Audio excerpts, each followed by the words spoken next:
There, everyone. It's your weekly Mouthful of David video. I was going to release it yesterday, a day late, but then, the boys were getting together, so, decided to do one Friday. So, quick update about the potty. Nick, if you want to update about the Lennon one, I'll talk about the boxing episode. Yeah, so we're, Caroline is about halfway done editing that one, so that should be out maybe a week or two. I'm so unhappy right now.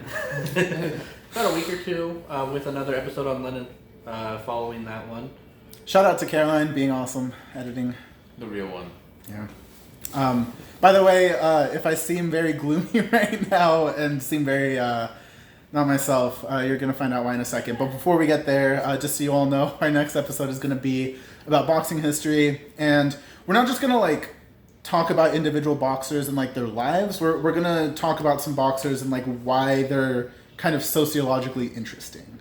So that'll be what that episode is about. And then Cameron, what's after that? So after that, we're doing the Red Army faction, or also Bader Meinhof gang, which is about a left-wing group that believed that the German government didn't really acknowledge wrongdoing, didn't really acknowledge their downsides after World War II.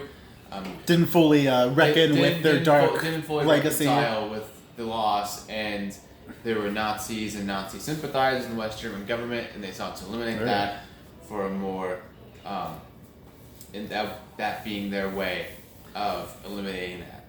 After that, we're going to record a mouthful of historical movies on the Battle of Algiers.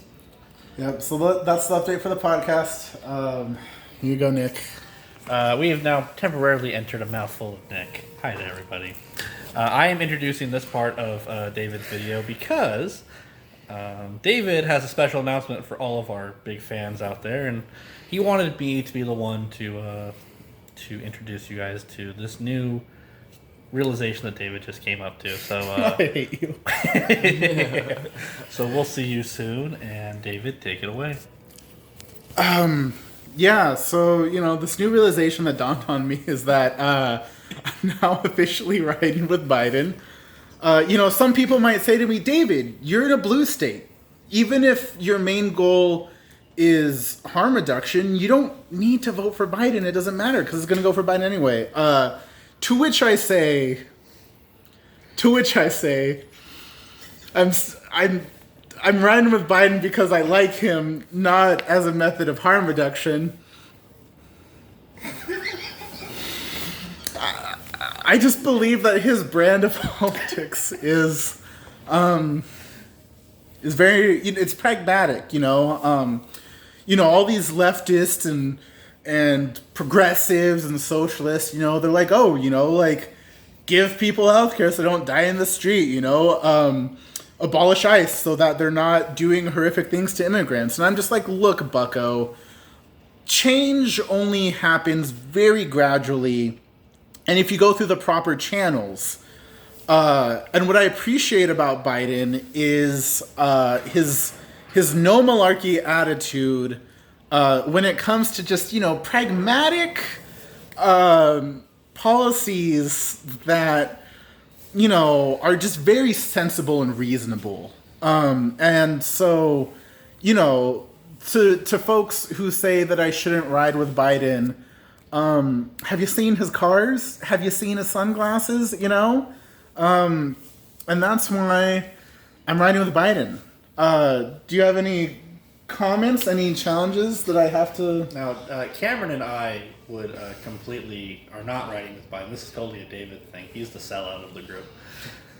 We just wanted to be here to support him. But he's happy to have come to this realization, and he's happy to have his friends with him to help him through this hard time. We are supporting him. Oh, what was that you were saying about Harris, too? You forgot? Yeah. Some people might say, oh, Kamala Harris locked up truant mothers when she was Attorney General of California, or truant parents, or that she, was trying to force trans people to go into jails that didn't match their gender identity. She didn't prosecute Steve Mnuchin, who is now a Trump goon. People have all these things, but, just because she called out Biden for being a segregationist and then completely walked it back when the sniffing chance of a VP came knocking. Some people might criticize that, but to that I say, have you seen how fierce she is? She is a slay queen, and I just don't think that anyone should ever criticize her for anything ever. Corn Pop is no match for her. Yes, indeed. That's gonna be all for today, folks. Check in next week. Yeah. Mouthful roasted. And remember, guys, no matter how cocky or confident you think you are at something, eventually you're gonna collapse. Yeah. Goodbye, everyone. Have a good week. Empires happened. See you next Wednesday. Bye.